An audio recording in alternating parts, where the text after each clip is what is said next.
Speaking of new old stock, I stopped my video by accident.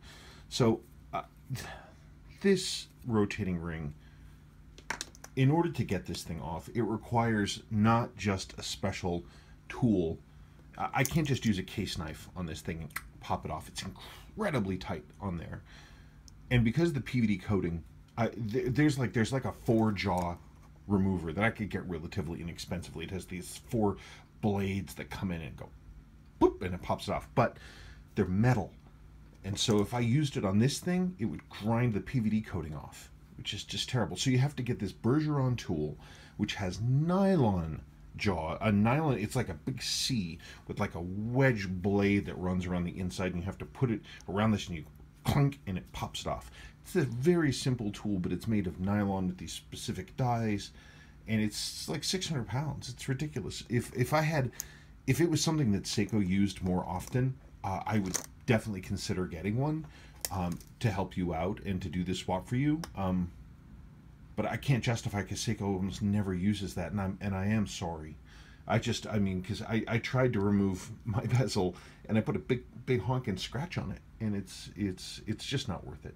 So I'm gonna leave your watch alone. Trust me, I'm doing you a favor by doing that. If I ever do get that tool, I'll be happy to take this thing back in and get this swap for you. You had asked for a video about, I don't know, about Giugiaro, about the design of this watch, the designer of this watch. I don't really have much planned to speak about him. He's sort of a big deal. He's a big part of Seiko. Seiko's designs in the 80s. He's a big part of 70s and 80s car design, and he designed firearms and motorcycles and all kinds of crazy car designs. He was involved with the DeLorean, and he designed watches. Seiko in the 80s, when they invented these 7/8 chronographs, they wanted to really, I mean, it was the first analog quartz chronograph in the entire world, and they spared no expense in making these things. And they brought in Giugiaro to design, to put his fingerprint on these things, to really get people to really give them an eye-opening, eye-popping look. They went so far, in fact, as to actually take these 2 watches models, and they were one of many examples of Seiko getting their products into movies in the 80s. They were really, really big into that.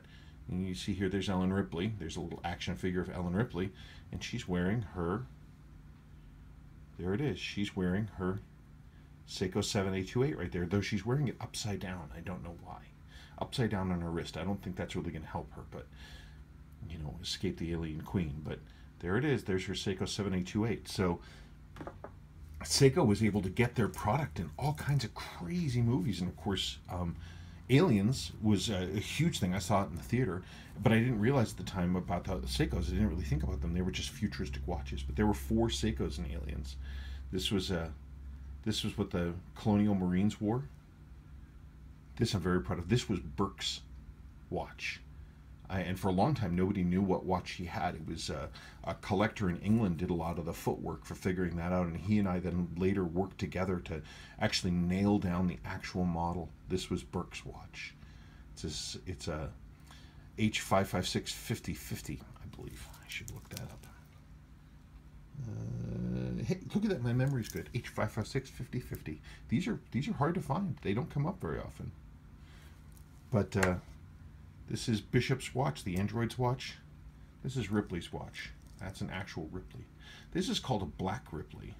And there are some theories that these were also in the movie in an early scene that was cut. This one's supposed to have yellow buttons top and bottom, but the plastic on this, they just crack and fall apart. So they just don't stick around. So I don't know if you need a Black Ripley, but I happen to have one.